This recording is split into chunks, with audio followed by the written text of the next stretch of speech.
Hi, good day. Please introduce yourself.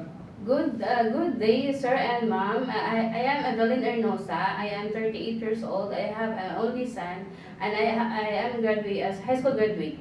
Why do you want to work in Hong Kong? I want to work in Hong Kong for my families and my son studies and future. Do you have working experience abroad as a domestic helper? Yes, I have working experience in Saudi Arabia, and I have 2 years contract.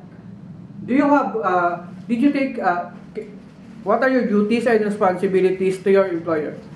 I have I have a chores for cleaning, the washing for their clothes, ironing their clothes.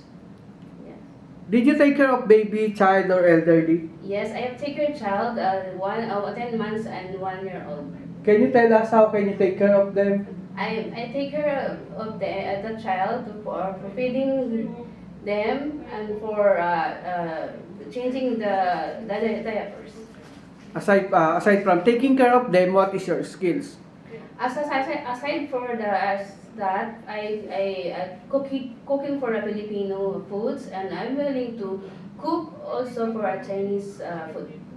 What are the traits necessary to be a good domestic helper? As a domestic helper, I am loyal and I am flexible and hardworking.